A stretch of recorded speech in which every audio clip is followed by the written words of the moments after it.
Good evening, today's Thursday the 14th of December 2017 and this is Vlogmas. In my Advent style reveals we're going to dive straight in there with another Star Wars theme, Star Wars Battlefront. Released in 2015, it was released with highly mixed reviews. This one really hit the headline.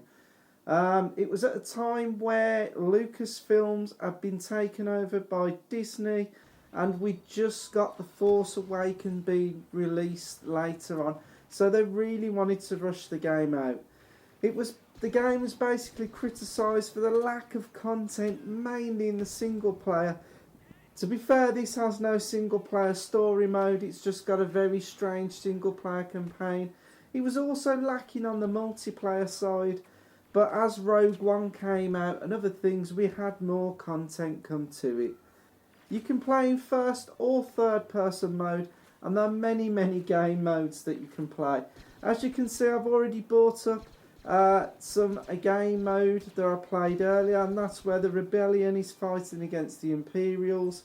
As you're playing, there are perks or different systems that you can bring up. There are different weapon choices that you can take at the start of the game.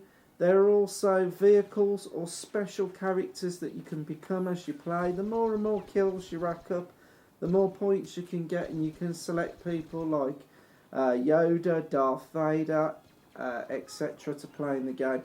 So some of you may be wondering, why have we not got Battlefront 2?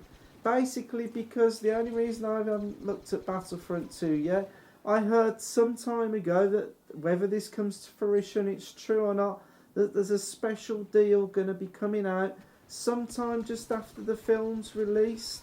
This is The Last Jedi, and I heard that Star Wars Battlefront 2 is going to be heavily discounted just after the film comes out and just before Christmas. Hopefully we'll see this within the next few weeks, and it's something I would look forward to getting at a very reduced price.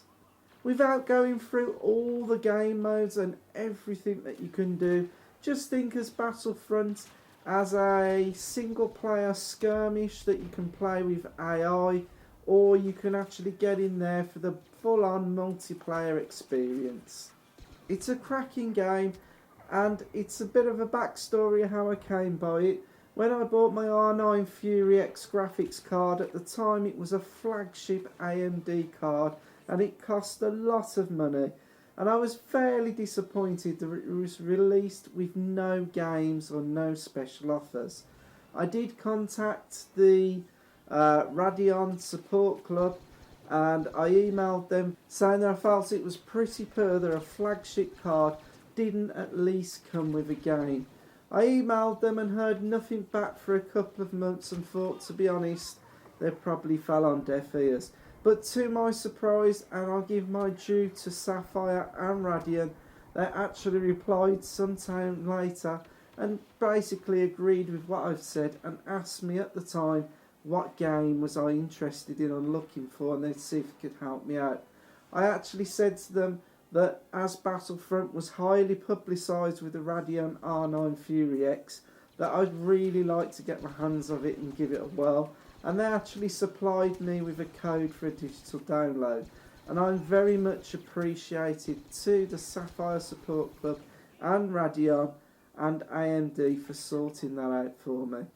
To be fair, they should be doing this from the get-go. I know there's not always special promotions with graphics cards, but when you look at the competition, pound for pound, Nvidia is smashing AMD, and quite often their flagship cards always come with a good special offer.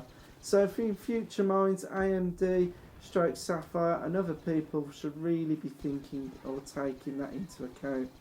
This has been Vlogmas on the 14th of December. Tonight I revealed Battlefront, and today, as I mentioned earlier, is the release of Star Wars The Last Jedi, and something special will be coming tomorrow on the 15th. Please check out the channel for that. Thank you for watching tonight, and this has been Vlogmas.